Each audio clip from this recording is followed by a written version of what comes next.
অন্য ধর্মের যারা আছে তাদেরকে আমরা জোর করে পর্দা কিভাবে পড়াবো? তারা তো এই ধর্মের উপর ইমানই আনে নাই।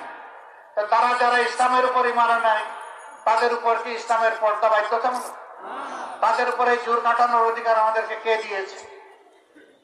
সুতরাং যারা মর্যাদার প্রতীক হিসাবে ইমান এবং ইসলামকে বুকে ধারণ করে বোরকা পড়তে চাইবে তাদেরকে যেমন তিরস্কার করা হবে না, ঠিক তেমনি ভাবে কেউ তার বিশেষ কারণে, ধর্মীয় কারণে সে যদি ওরকম পোশাক না পরে তাকেও তিরস্কার করা হবে না।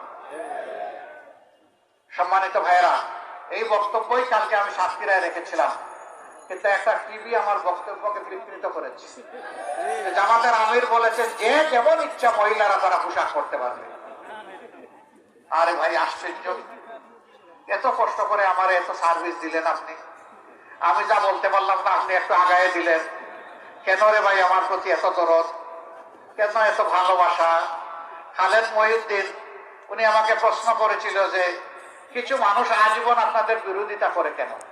আমি বললাম বেশি ভালোবাসে তো এই জন্য আমাদেরকে একটু কসলায়। ভাই, এই কসলানি থেকে আমরা বাঁচতে চাই। ফ্যাসিজমের দাতা করলে আমরা ছিলাম সবচেয়ে বেশি মজলুম, আমাদেরকে একটু শান্তি দেন ভাই।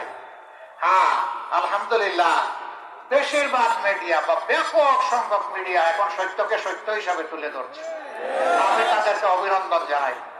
দুই একটা মিডিয়া যেন মিডিয়া জগতের জন্য কোনো দুর্নামের কারণ না হয়, আমি মিডিয়া জগতের বন্ধুদেরকে সেই দিকেও সতর্কতা করা আহ্বান জানাই।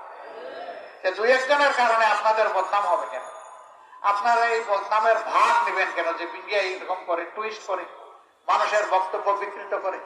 না, এটা আর হওয়া উচিত।